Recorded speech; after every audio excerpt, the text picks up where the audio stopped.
Hare Krishna. Om Ajnanatimirandhasya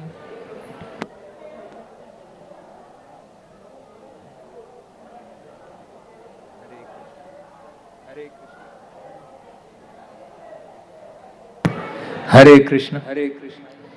Om Ajnanatimirandhasya Jnananjanashalakaya Chakshurunmilitam Yena Tasmai Shri Gurave Namaha. Shri Chaitanya Manobhishtam Sthapitam Yena Bhutale Swayam Rupa Kadamahyam Dadati Swapadantikam Vandeham Shri Guru Shri Yuta Padakamalam Shri Gurun Vaishnavamsha Shri Rupam Sagrajatam Sahagana Raghunathan Tam Sajivam Sadvaitam Savadutam Parijana Sahitam Krishna Chaitanya Devam Shri Radha Krishna Padam Sahagana Lalitam Shri Vishakhan Vitamsha He Krishna Karuna Sindhu Dina Bandho Jagatpate Gopesha Gopika Kanta Radha Kanta Namostute Tapta Kanchana Gaurangi Radhe Vrindavaneshwari Vrishabhanu Sute Devi Pranamami Haripriye Vancha Kalpatarubhyascha Kripa Sindhubhya evacha Patitanam Pavanebhyo Vaishnavebhyo Namo Namaha. Jai Shri Krishna Chaitanya Prabhu Nityananda Shri Advaita Gadadhar Shrivasadi Gaur Bhakta Vrinda. Hare Krishna Krishna Krishna Hare Hare Hare Rama Rama Rama Hare Hare. Hare Krishna. Welcome everybody to today evening's Sunday evening Bhagavad Gita class. So today we will be doing from chapter 3, verse numbers 4 and 5. We will take it together. Last time Mukundwala Prabhu had done up to verse number 3. Okay.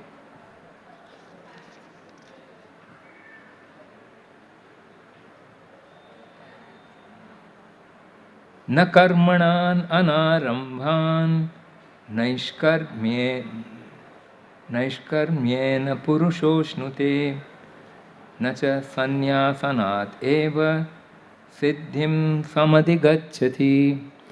Translation: Not by merely abstaining from work can one achieve freedom from reaction, nor by renunciation alone can one attain perfection.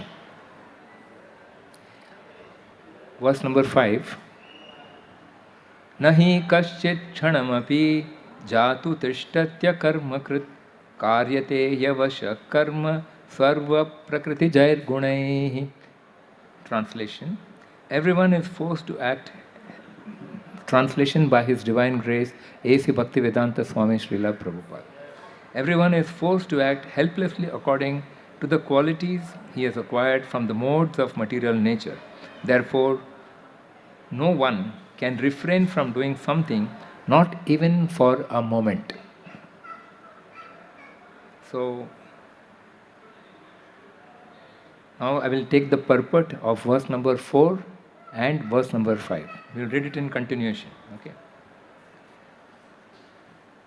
Purport: The renounced order of life can be accepted when one has been purified by the discharge of the prescribed form of duties which are laid down just to purify the hearts of materialistic men.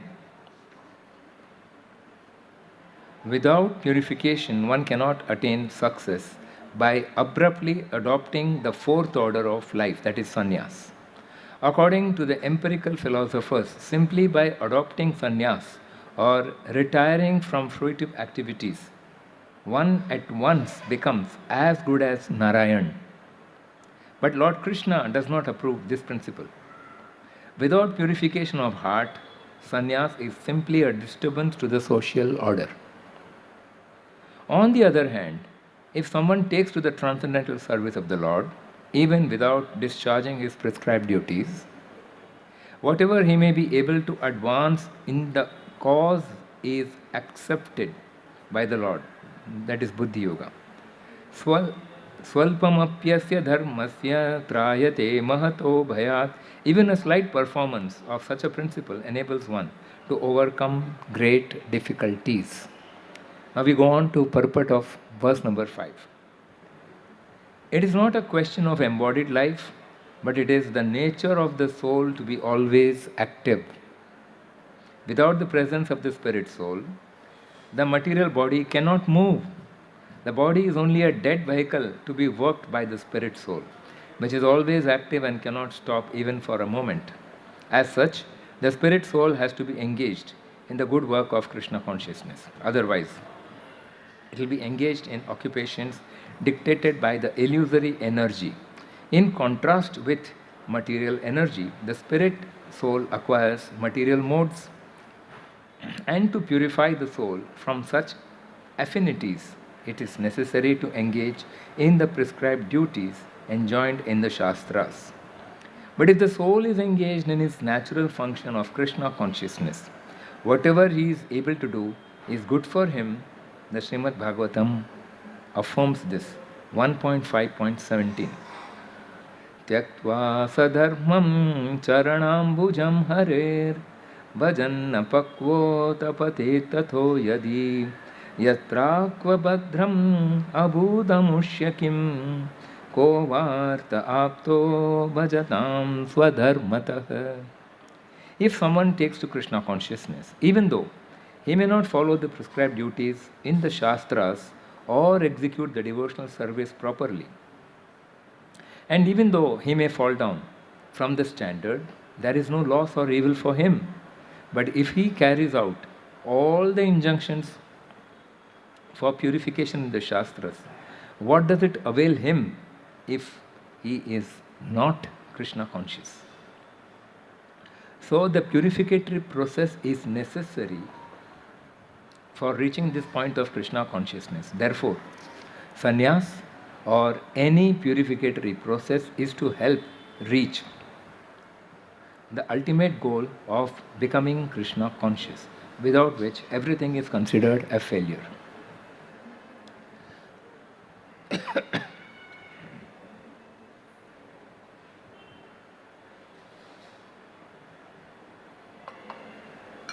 Yeah. Hare Krishna. Let us just briefly go back to the first 3 verses and to the very title of this chapter, Karma Yoga. Karma.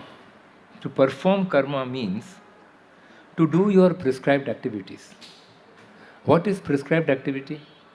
If you are a student, what is your activity? To study. If you are a father, what's your activity? To take care of the children. So this is prescribed activities. But in what consciousness to work, that is important. A. There are some who work to enjoy the results of the work. Different people have different mentality. So we are just considering different cases. Some say, मैंने इतना मेहनत किया, क्या मिला? It's a very common utterance. So who are they? They are known as fruitive workers.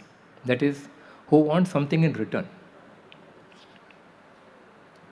Majority of the population will come under this category.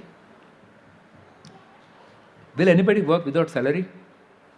You can join the company. Your appointment letter is here, but you won't get any salary. Will you report for duty? Obviously not. At the base of consciousness, it is sakama karma, to work for results, favorable results. That is known as sakama karma.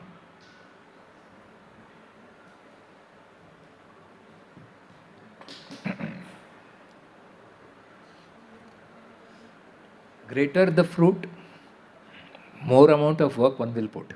The returns are greater, you will put more. It is this carrot and stick policy. You know what is carrot and stick policy? In front of the donkey, they dangle a carrot. From where is the carrot hanging? From a stick. And where is the stick tied? To the back of the donkey. So if the donkey moves forward, where will the carrot go? Forward. The donkey always thinks, another step and I will bite the carrot. Will he bite the carrot? He will go on running after the carrot will go on going forward. This is how people are made to work in this world, carrot and stick policy.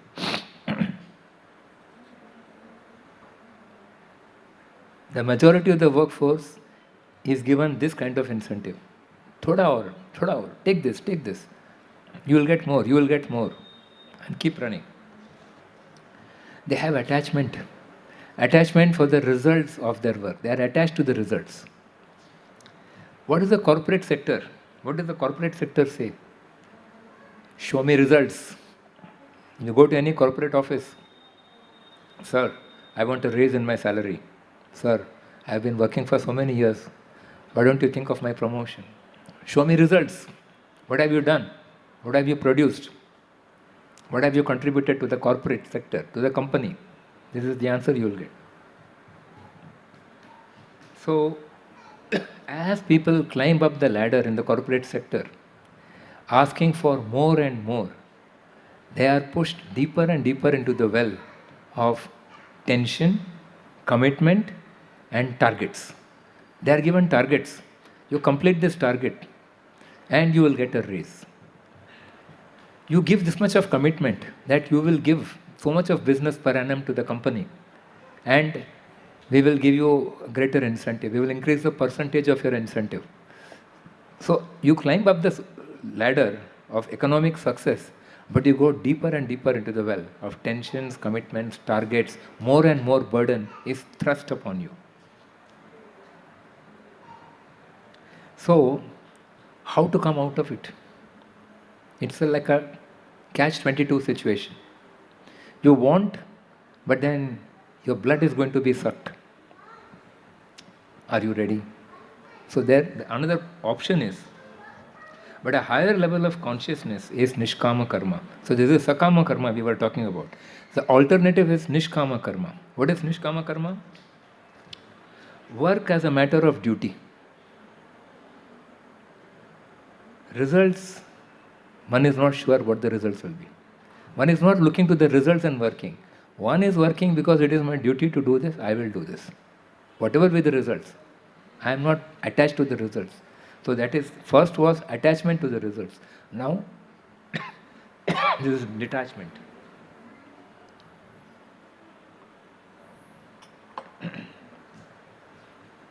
What is the incentive? I must not fail in my duties. In Nishkama Karma, that is the incentive. I must not fail in my duties. When results, however, are negative or not positive, then again the incentive to work again goes down. Why? Because somewhere that is lingering in the heart. Working for result is somewhere lingering in the heart. But when a person begins to consider work itself as a pleasure, then he rises above this. The pleasure is not in the result, the pleasure is in doing the work. So this is what Nishkama Karma takes you to. Take the example of a teacher who is teaching very nicely in the classroom. So teacher continues to do the duties with full concentration, with full absorption, giving the best. But what the results will come depends upon how the students apply themselves. If they sincerely follow the directions of the teacher, take down the notes, study properly, and write the exam, marks will be good. If the average performance of the class is good, then the teacher gets the credit. But when the teacher is not attached to the results, teacher will go on doing the duty. Whatever the results come, he says, I am not concerned with the results. I am concerned with delivering. I will deliver the teaching. So in Nishkama Karma there is no attachment. No attachment to the result. Attachment is to the work. Doing that work very diligently, very sincerely, with full attention. And what happens when one does works in this culture? One begins to think. Thought process is activated. And one starts wondering, what is life all about? Who is the ultimate controller? Though we may work, the result is not in our control. Then who is the controller? So you start searching. So one then begins to flex one's mental muscles. We have two muscles. Body, work hard. Second, mind, mental muscles. Think deeply. Think intelligently. So on two planes one can divert one's effort. Either physical work or mental. So this is the path of jnana, knowledge, cultivating knowledge, trying to understand God by cultivating knowledge, trying to understand oneself by cultivating knowledge, trying to understand the nature, how this world is functioning by cultivating knowledge. So this is jnana. It is a slow process because you try doing something and then you see what is the outcome of that. It may be favorable, it may not be favorable. Then you try to draw some conclusions. If you do like this, it will not come out. If you don't do like this, it will come out. Like that.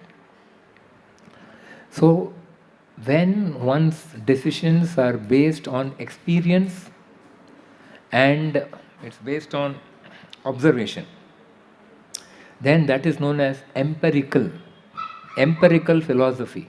That means you don't go to a guru and study. You don't study from a bona fide guru, but rather you apply your own intelligence, you observe and you try to understand the outcome and you try to lay down some laws and you say, if you do like this, things will happen like this. If you don't do, things will not happen like that. You try to form a formula. So this is empirical philosophy. That means by observation and by experience, but not by learning under a guru and not by reading the shastras, not by reading the scriptures. What is given in the scriptures, you don't bother much about it. So this is empirical philosophy, mental speculation they call it.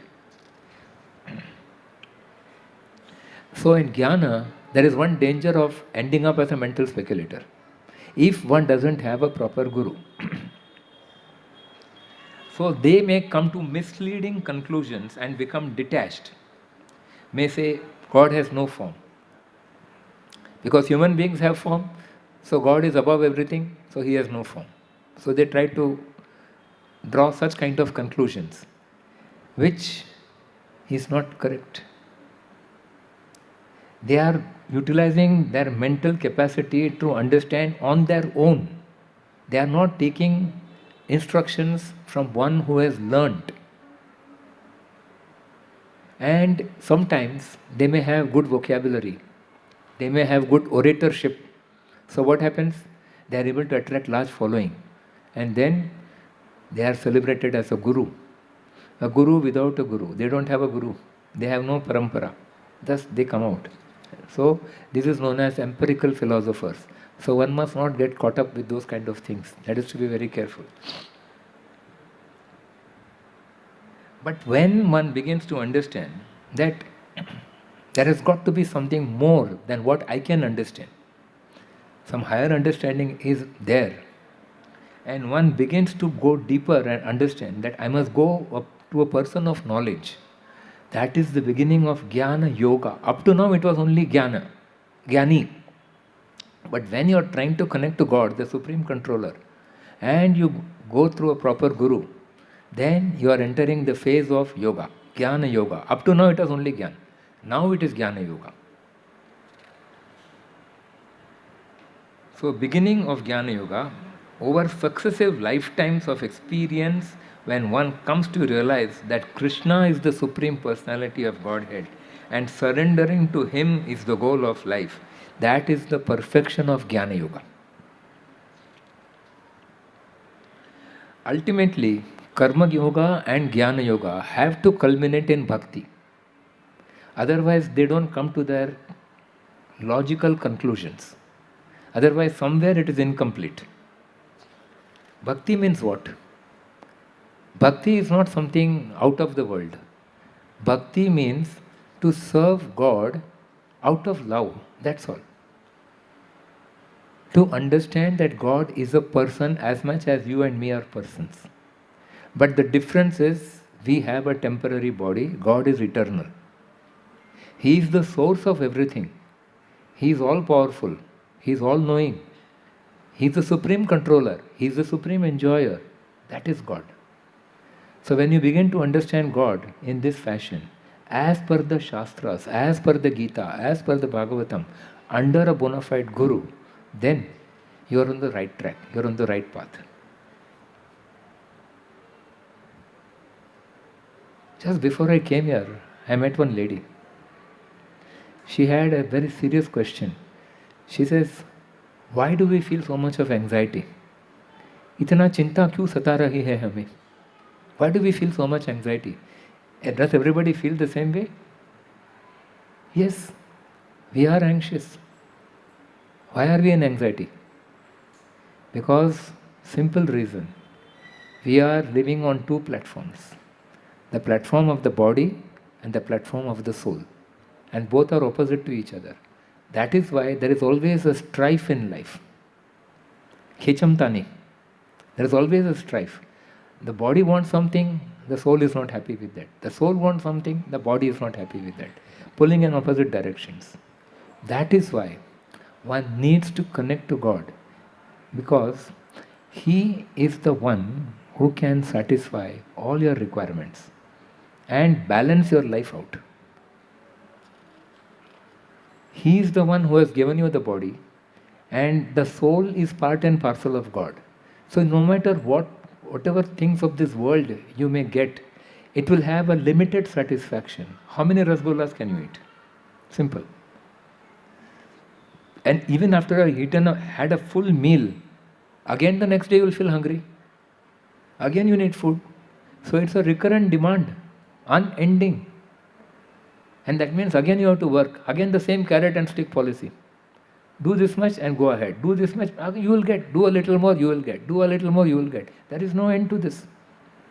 So ultimately one realizes, Arey Baba, what am I doing? Why am I wasting my time? What should I do? What is the right thing to do? That thought begins to come. And that is where one actually looks for God. That is where one turns his attention to something higher, rather than just living in the present, rather than just satisfying the immediate needs. There is something more than that. So to surrender to God in love, that is the ultimate goal of human life. So there are two classes of people, Buddhijivi and Shramajivi. Buddhijivi is those who activate their intelligence, and Shramajivi is those who put physical work. Shramajivis will work hard, but when results elude them, they will work only for duty. Then they learn to offer that work as an offering to the Supreme Lord Krishna. That is when that work becomes yoga, karma yoga. This results in awakening love for Krishna. You see, actually, service and love are interrelated. Mother loves the child. She serves the child. Non-stop. Even 1 o'clock in the night, child gets up, she will serve the child. She will feed the child. She will not say, my duty begins at 6 a.m. No. Why? She loves the child. Similarly, we at present have forgotten our love for God. So what the acharyas have done, they have found the other way. They say, start serving the Lord. When you serve the Lord, love of God will awaken in your heart. It is interrelated. Love and service. When you love, you will serve. When you serve, you will begin to love. So therefore, we are taking the reverse path. What is the reverse path? Start serving. Start serving, then love of God will awaken in your heart. And that is the final goal of human life. That is what bhakti is all about. Bhakti means to serve God in love. Out of love, if you serve. It is not out of fear. ये करो नहीं तो मार पड़ेगी. No, that is not the way. That service God does not want. He is not holding a gun on your head and telling, either love me or I'll shoot you. No. God gives you all the freedom. He gives you all the opportunities. Do what you want. After reading the whole Gita, explaining the whole Gita on the battlefield, what did he tell Arjuna? Yathechasi tatha kuru. Now do what you want. I have told you what is to your duty, what you are supposed to do. And what does Arjuna say?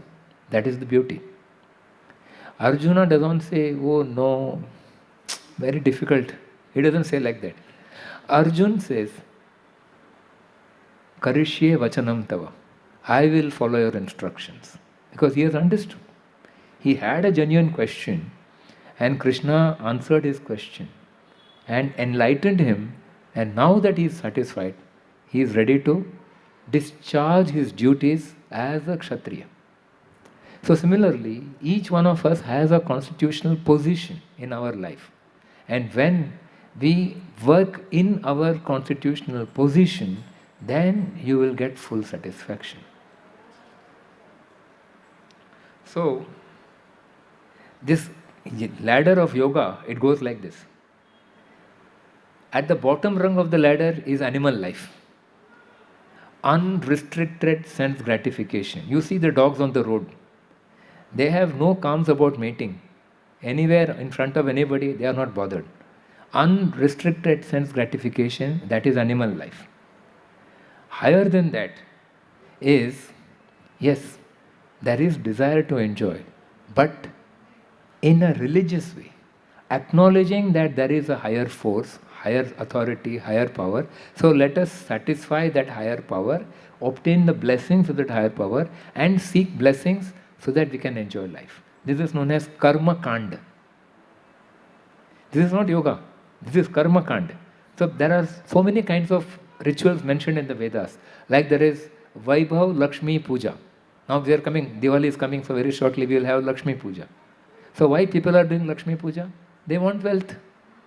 Nothing wrong. You can do it. But then,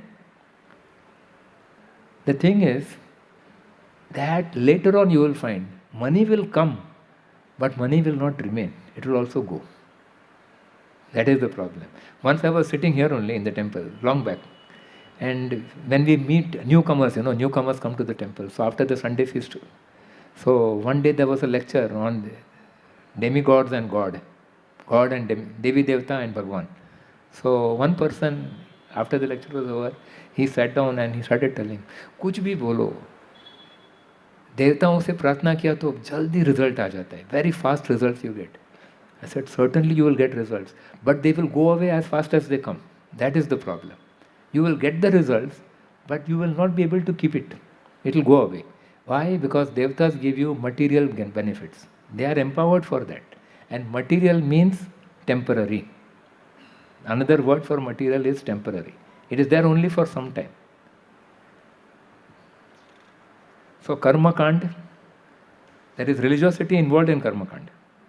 There is some acknowledgement that there is a superior power.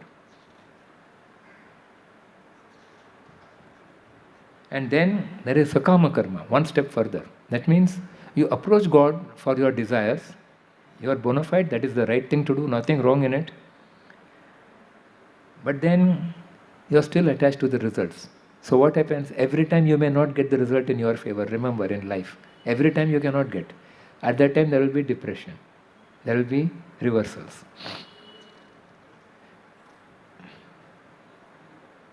Then there is nishkama karma, one stage higher. Do your duty and leave it to God. Whatever comes, I will accept it. I have done my duty, now I am satisfied. That is nishkama karma, gives up fruits. After that is jnana yoga, trying to understand, philosophical inquiry. After that is ashtanga yoga, trying to realize the God in the heart, meditation, going deep within, trying to go for mystic powers. All this is part of. And the top of the ladder is bhakti yoga, serving God in love and in surrender. Ashlishyava padarata penashtuma madarshana marmahatam karotuva yatathata va midadhatu lampato mat prananathastu sa eva napara. This is the last stanza of the Shikshashtakam prayers given by Chaitanya Mahaprabhu. What does it say? That means, my Lord, whether you embrace me or you trample me under your feet. Under both situations, I am your unconditional servant. I am not making any demands on you. आपके चरणों में पड़ा रहूँगा. In any way you can treat me. I am fully surrendered. I have got no conditions. This is unconditional surrender to God. Ashlashyava, whether you embrace me. Padarata pinashtuma, whether you trample me under your feet. And then the whole idea is, so that is the point of surrender to which Chaitanya Mahaprabhu, Krishna wants to take us. Just completely surrender to the will of the Lord, you will be free from your anxieties. Anxiety arises because you are attached to results. You may wonder then how to live. That is where we need sadhana. Sadhana means regular practice. So on a regular basis, when you begin to chant the Hare Krishna Maha Mantra, that actually spiritualizes our existence. I will come to that later on. Okay. Now in this verse, today, time is up.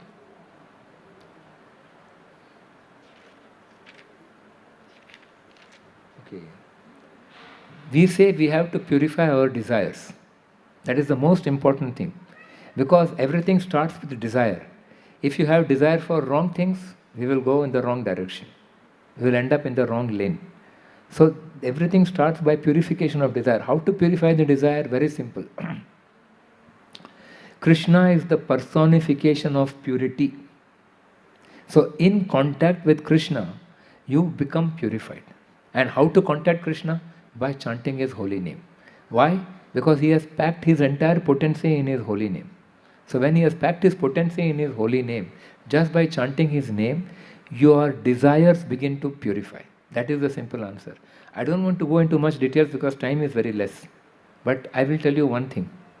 I want to give you a practical example. You see, we have heard so many stories. Prahlad Maharaj, Dhruv Maharaj.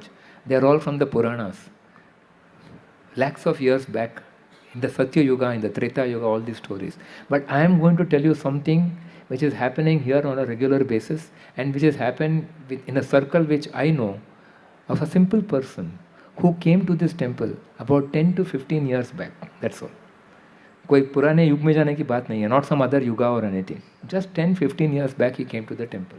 What did he do? He was coming from Babulnath. He walked down this lane. He saw there is a temple. He entered inside. He came. He saw the deities. He liked the darshan. He sat down. Again he came the next day. Somebody told him, please have prasad. He had prasad. He started coming. Few days. Somebody told him, sit for the lecture. He heard the lecture. He liked the lecture. It was going on. But every time he would do one thing. You know what? After going out, coming to the temple, going out, taking darshan, having prasad, hearing the lecture, everything, he would go and sit in a bar outside and have drinks.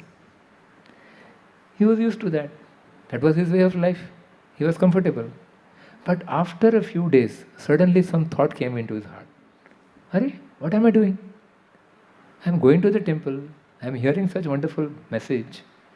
But this activity of sitting in the bar and drinking is not matching with that activity of going to the temple. Nobody told him anything. Nobody tried to preach to him. Nothing happened. But this is a real life experience I am sharing with you. Then what happened? He got up and he didn't go into the bar. First, he went to the bar, then bar he came to the temple. Again and again he came to the temple. With the result, by having prasad, having darshan, associating with the devotees, he got purified and some time back he got initiated. Uski diksha bhi ho gayi hai. He is regularly serving. He is doing wonderful services. This is a case of purification. Desires are there. You want to have desire, you want to drink liquor, that desire will be there. But how much do you act on your desire? And how to purify your desire? In contact with the Supreme, with the embodiment of purity, Krishna, your desires get purified. This is the practical application of bhakti. So therefore, when we serve Krishna, when we surrender, we do deity worship, we distribute books, we read the books, We discuss about Krishna. Mat chita mat gata prana bodhayanta parasparam kathayantascha mam nityam tushyanti charamanti cha. So what are the devotees doing? They are always constantly discussing about the Lord. Mat chita mat gata prana bodhayanta, they are enlightening each other. And what is the consequence? Tushyanti charamanti cha. They are happy, they are satisfied. They are fully, blossoming like flowers. Why is this happening? Because when you are in touch with Krishna, all the positivities come and the negativities go away. In the presence of light, can darkness exist? In the presence of light, can darkness exist? So the 6 negative qualities are always working in our heart. What is it? Kam, Krodh, Lobh, Moh, Mad, Matsarya. Anger, greed, envy, all these things are there in our heart. And they are trying to gain an upper hand, just like a thief, waiting for an opportunity to steal. In front of everybody he will not steal. But as a means, Nazar hati, Durgatna gati. As soon as people move away, he will go and pick it up. So in the same way, the negative tendencies are waiting in our heart. You get an opportunity, it will surface. But if you let Krishna into the heart by chanting his holy name, then what happens? These negative tendencies are suppressed over there. Because Krishna is all powerful. He is Krishna haya surya sama maya haya andhakar. Yaha Krishna taha nahi mayara adhikar. Simple. It's logical. It's simple. All that you need to do is pick the beads and start chanting. That is all you need to do. Simple. And come to the temple, associate with the devotees. Have prasad. Eat your way back to Godhead. That's what Prabhupada said. ISKCON is a kitchen movement. Every ISKCON temple has a big kitchen. Because Prabhupada says, you cannot preach on an empty stomach. You have to feed the people and then give them knowledge. Then they will accept it. And the prasad also works wonders from inside. It elevates your faith. Faith is feeble in the heart. This prasad can help to elevate that faith, to raise it up. So this is how the whole process works. It's very simple, absolutely not difficult, but all that you need to do, apply yourself. Learn to give your time. Krishna says, I am equal to all. How? Samoham sarva bhuteshu name dveshi asti na priyaha. He says, I am equal to all. Nobody is my friend, nobody is my enemy. Ye tumam bhajantya bhaktya mayi te sham chapyaham. But one who worships me in devotion, who comes to me in devotion, I am favoring that person. Just now he said I am equal, neutral to all, and now he says I will favor that person. So this is how Krishna is. You cannot conceive. He is inconceivable. But at the same time, his love is unparalleled. Nobody can love you as Krishna loves you. And nobody can give you security as much as Krishna can give you. And that is what we are looking for in this world. 2 things we want in our life. 1, love. 2, security. Both he has got. What do you need to do? Apply yourself. How? Just chant his name. Just associate with the devotees. Just engage in devotional. What happens when you engage in devotional service? You are using all your senses in the service of the Lord. Matter is nothing but condensed ignorance when not used in the service of Krishna. And when that same matter is used in the service of Krishna, then it is spiritualized. This microphone, it is metal and plastic. It's got nothing else. If it is used for sense-gratificatory work, then it is nothing but ignorance. But if it is used to spread the message of the Lord, to glorify the Lord, then this thing becomes spiritualized. In our temple, so many articles are used in the service of the Lord. And what happens? They are given out as maha to the devotees after some time. Because new products come in, like plates, bell, so many things are used in the service. So all this is handed out to devotees as maha. Maha means Mahaprasad. But devotees will treasure it. Why? Because now it is not an ordinary plate. It is not an ordinary piece of cloth. It is not an ordinary piece of wood. It is now spiritualized. What does it contain? It is surcharged. Surcharged with what? Radha's love for Krishna and it is surcharged with Krishna's grace in it. Therefore, such objects are treasured by the devotees. They keep it as worshipable objects in their home. This is the value of Maha. So see, something very ordinary is elevated to a worshipable position just by connection to Krishna. So this is the simple sum and substance. Even for a moment you cannot remain idle, because the soul is ever active. But when put in a body, material body, it is like a bird put in a cage. Its independence, its freedom is restricted. And when we use this body in the service of the Lord, then the body becomes spiritualized and the soul feels liberated. Even in this body you will feel liberated. This is the magic of bhakti. Hare Krishna. I think I'll stop it. Now time is up. Thank you so much. Hare Krishna. 3 minutes left here. So I think it's time for Kirtan. Kirtan party is here. Anybody? To start the